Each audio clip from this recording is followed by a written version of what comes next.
Good evening, everybody. Good evening.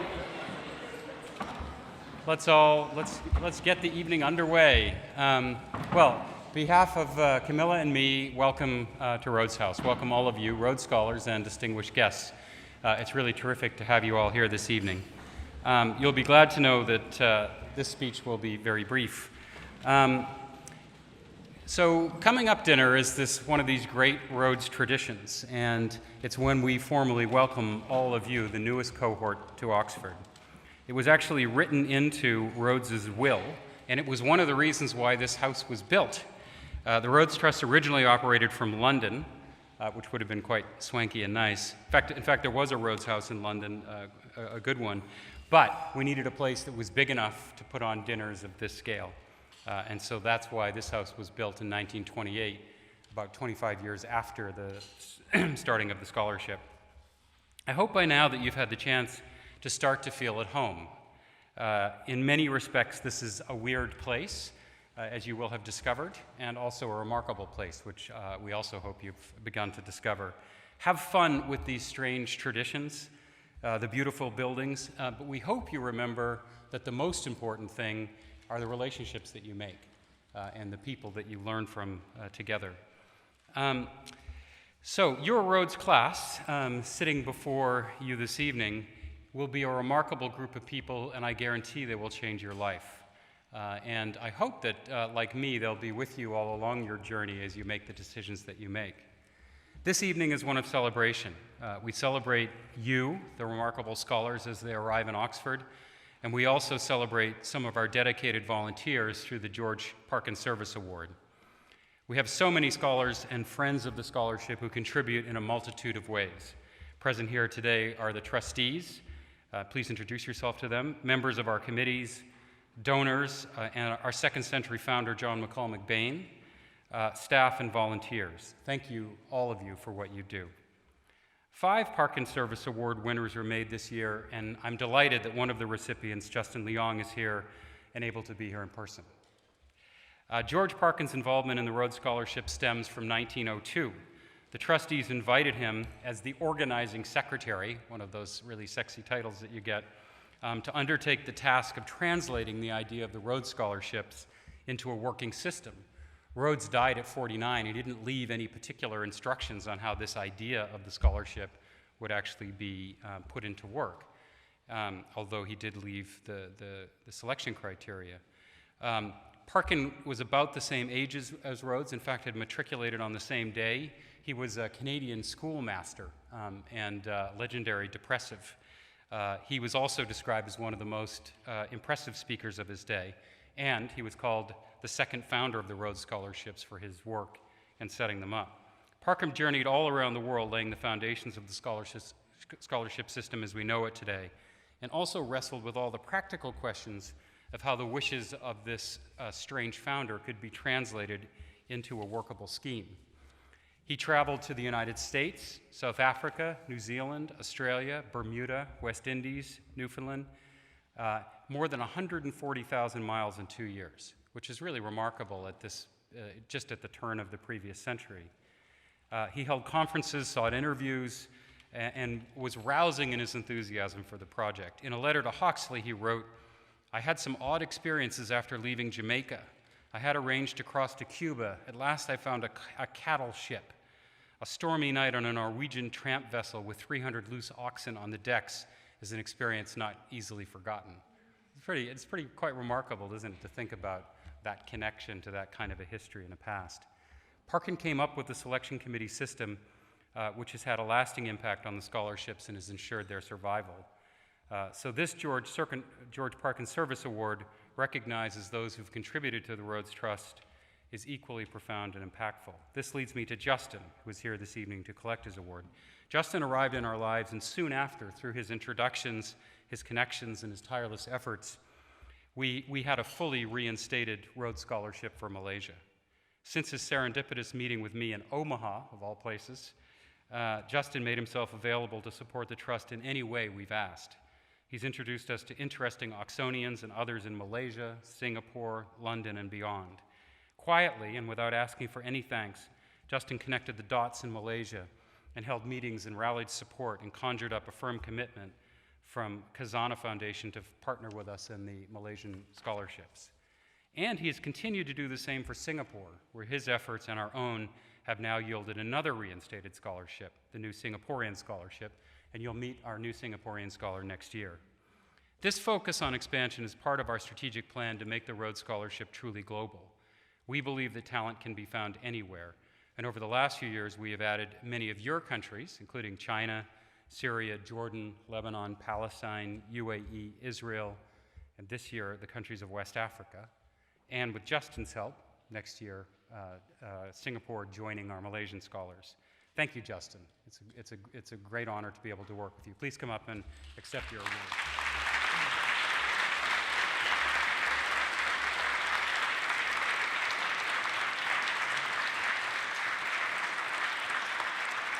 All right. With that, dinner begins, so enjoy yourselves. Thank you. Good evening, everyone. So each going up dinner, we propose a toast. The purpose of the toast is to raise a glass in gratitude for what we've been given and to honor each other in the lifelong fellowship that we are entering. In the words of Cecil Rhodes' favorite quote from Aristotle, which is inscribed on the rotunda and whose words seem as appropriate today as they were 2 millennia ago, to activity of the soul, to excellence of character, to the highest good of humankind. We give thanks to the people of Southern Africa past and the founder. Their hard work and his vision for the scholarship have formed the cornerstone of this great fellowship. We give thanks to John McCall McBain and the Atlantic Philanthropies, our second-century founders, for their generosity that allows us to forge a second-century fellowship. As most of us are guests here, we thank Britain and its Queen for having us on her shores. Finally, I ask you to lift up your glass. I forgot mine at my table. We toast you, you who will make our lives better by your presence here. You who will grow in friendship and fellowship through the joys and challenges that Oxford will lay before you. You who will now go out and make Oxford and the world better. Cheers.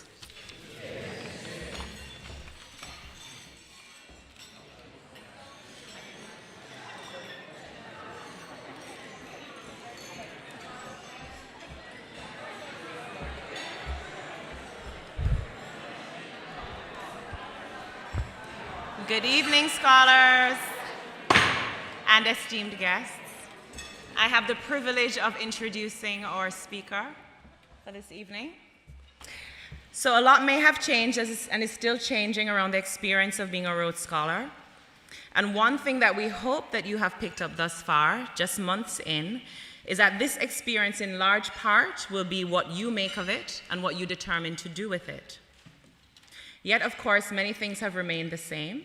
Like we heard of, the tradition of this coming up dinner, breaking bread and sharing in this evening together. Another thing that remains constant is that none of us would be here today were it not for those who have touched our lives along the way. There are the many in your own lives who supported you to get this far. This may include earlier teachers, coaches, siblings, and friends who just would not allow you to give up. Now that you're here as a part of this global, lifelong community, it is worth reflecting, as we have heard this evening, that there are many without whom the opportunity to study and learn and grow together on this scholarship would not be possible. Our trustees are one such special group of people. They give of their insight and expertise, connections, donations, an enormous amount of energy, all for free, to secure, enrichen, and expand this experience for future generations.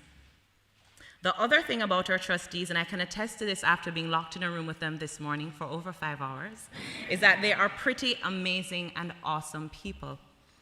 And for all of these reasons, it is a distinct pleasure to introduce and welcome our speaker for this evening, Dame Helen Ghosh, a Rhodes Trustee since 2011.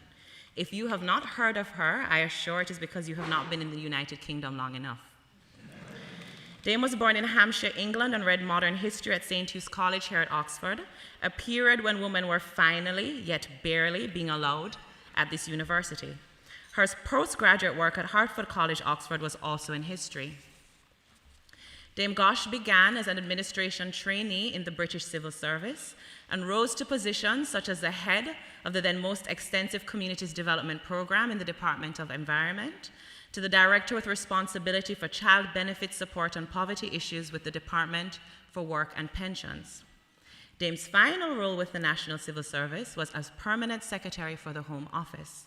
For those of us who are less familiar with British governance structure, this translates to the Chief Accountable Officer for a mega ministry, which includes security, defense, and immigration.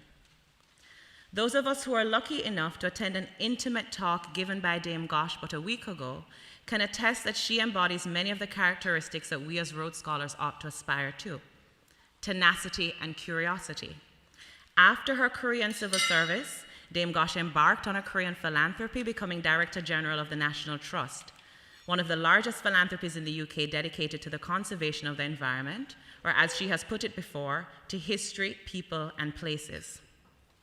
And as though that was not enough, Dame Ghosh is now taking on a new trajectory and a new set of challenges and opportunities as a Master of Balliol College right here at Oxford University. Dame's talk last week also touched on two characteristics that are difficult to hone without decades of experience under your belt: maturity and humility. She shared about her own journey of looking inward to assess what work she had to do to become a better leader and what adjustments and adaptations she had to make to get the job well done. Finally, what she said that resonated most is that when standing in the face of criticism, a life of serving and leading is better lived if surrounded by loved ones. I believe there she was referring to her 2 children and her husband. Dame, thank you for your generosity in sharing with us this evening.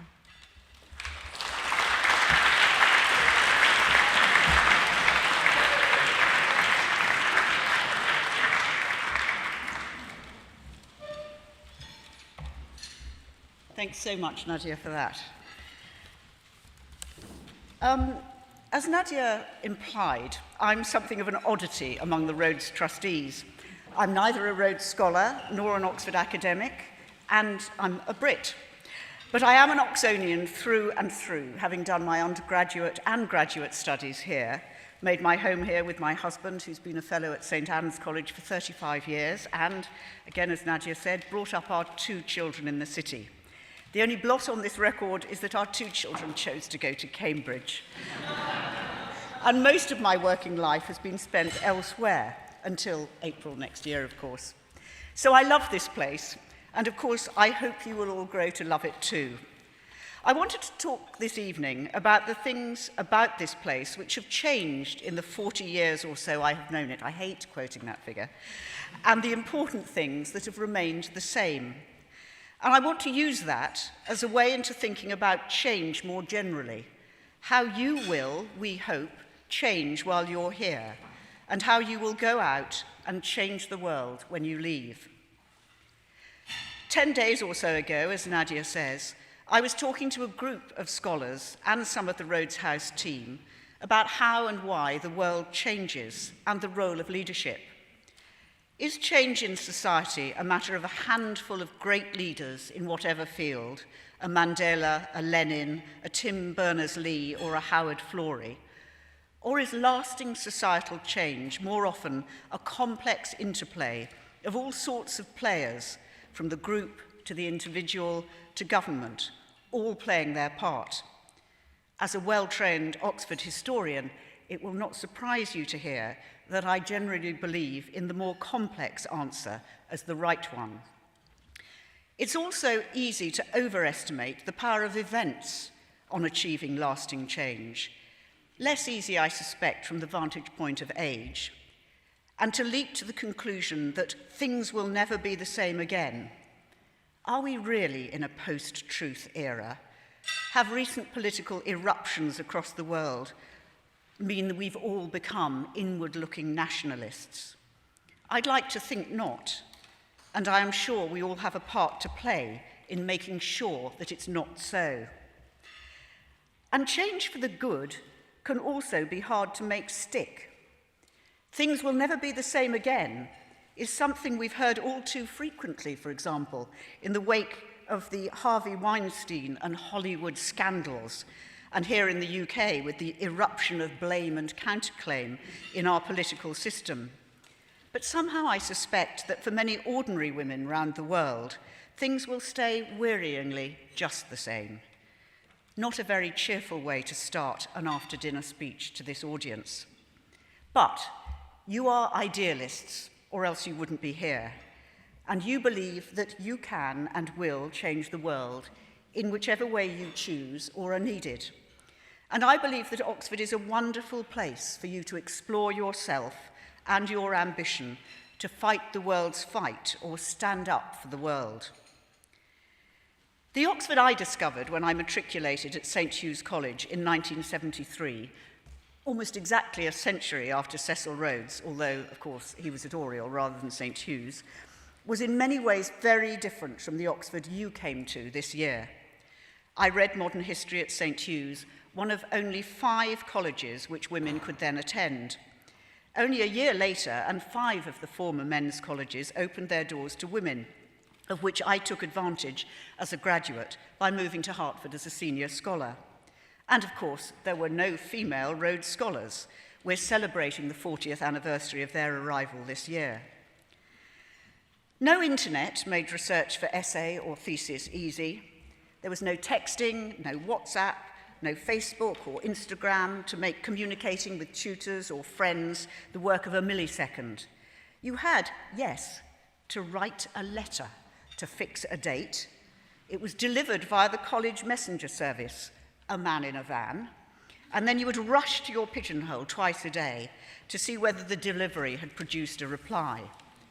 But somehow we struggled on. We fell in and out of love, we organised our social lives and our sporting lives, and with luck, we kept up with our academic ones too. And of course, in 1973, Britain, just emerging from the trauma, the national trauma of divesting itself of empire, was on the verge of a new adventure. We had joined the European Union, then called the European Economic Community, in 1972. But the Labour government fought the 1974 general election on a promise to renegotiate the terms of our accession and hold a referendum on the outcome. Does that sound familiar to anyone? But that referendum voted by almost 68% to stay in Europe. Fast forward to 2017, of course, and we've unaccountably thrown all that away, and we'll have to live on our considerable wits to maintain our status in the world. You will find, if you haven't already, that Oxford is very proud of the fact that it and Cambridge are among the handful of towns in Britain outside London who voted in favour of remaining. In 1973, almost all Rhodes Scholars read for a second undergraduate degree. The explosion in numbers of postgraduate students here, many of them international, in the university, and the shift of most scholars to graduate programmes is a phenomenon of recent decades. And the diversity of this community, and though far from enough across the university more broadly, has been our benefit. Scholars in those days were much more likely to be taught alongside British students and to socialise and make friends among them, many of which friendships, I know from Rhodes Scholars of that era, have lasted a lifetime. But if all of these things have changed about Oxford, what has remained the same? The idea of the university is as a community of scholars, and the individual college, as a microcosm of that community, are two of the continuing strengths of this university. I hope that you have realised already that a college is so much more than a hall of residence. It is a family, it has an individual history and pride, it's a friendship group, and most importantly, it's somewhere where you will meet students, graduates and undergraduates, from all sorts of subjects beyond your own faculty. If the problems of the world in which you will be leaders, are increasingly interdisciplinary, as I believe they are, then the importance of gaining that broader outlook is overwhelming. And embodying that sense of community of scholars is the regular face-to-face contact you will get with some of the world's outstanding scholars and scientists in your field, whether in tutorials, in seminars, or in research groups. No other university in this country, perhaps in the world, offers that same privilege. I remember being overwhelmed when I arrived here by the idea that the top person was prepared to take an hour to listen to my essay on a subject about which they knew infinitely more, and made a pretty good show of being interested in my answer. The Oxford tradition rests on the belief that the university is here to develop your mind, not just to inculcate knowledge. You won't be spoon-fed. Oxford teaches you how to think, not what to think. And that is a skill you will use all your life, long after you've forgotten the substance of much of what you learnt. But it is scary when you have come, as people increasingly do in this country and elsewhere, from educational systems which tell you the right answer. Don't be scared, grab the chance. I won't bore you with the statistics about the status of this university in international league tables. Its precise position depends very much on what is being measured: quality of teaching or research, employability of graduates, economic spin-offs. But it is invariably among the top 3 or 4, and sometimes even at the very top. It's very hard to get in, whether as an undergraduate or a graduate, and you have to work very hard to get a degree. So this is also a good place to learn a bit of humility and avoid getting, to use Cecil Rhodes' own word, smug. I hope you will discover that there are a lot of people here who are cleverer and more talented than you, or at least just as. I certainly did. Many of you will have been recognized wherever you were before as the tops. You wouldn't have been selected otherwise. But here you are with other Rhodes scholars and other students who can show you a clean pair of heels. It will put what you have achieved and can achieve in perspective, and sometimes it will put a heavy demand on your emotional resilience, but it's also something to revel in. Another gift I hope you will take away from Oxford is the ability to take the long view. Depending on how you define a university, we were in business from around 1100, and unarguably by the 1190s. We are certainly the oldest university in the English-speaking world. Living or studying in a place which has this kind of history, not to mention the kind of physical beauty that goes with it, is immensely consoling. Just walk through Radcliffe Square or up the grey beauty of St. Giles, and it reminds you that many people over the centuries have faced the same kind of challenges that you face, and the human search for knowledge is one that will go on forever. Develop and hang on to that sense of perspective, both in your personal and your professional life. This period in your life and your time in Oxford gives you an opportunity you will rarely have again to reflect on yourself and to change the person you are. Indeed, I think we will have failed if you don't change in some important aspects at least. As I said to that group of scholars 10 days ago, the first and most important thing is to get to know yourself, what situations you find easy, what you find hard, where and how you need to develop emotional resilience and skill. The service and leadership programs here at Rhodes House are a great place to start, but consciously leading a reflective life while you are here is the chance that you should seize. You will also be able to think about how and where you want to make your contribution to that pesky business of fighting the world's fight. Some of you may well be leaders in the public eye, in politics, in technology, in the environment, in the arts, and play your part on a big stage. I've certainly met some of those people this evening. Others, to quote perhaps the greatest English novel of the 19th century, George Eliot's Middlemarch, may have an influence which is incalculably diffusive, but has no grand platform. As she writes, "For the growing good of the world is partly dependent on unhistoric acts, and that things are not so ill with you and me as they might have been, is half owing to the number who lived faithfully a hidden life and rest in unvisited tombs. Whatever you choose, I hope that your time here will help you fulfill your ambition. And I hope that Oxford will become one of those places that you love too, and that your time in this city and university gives you as much happiness and fulfillment as it's given me. Thank you very much.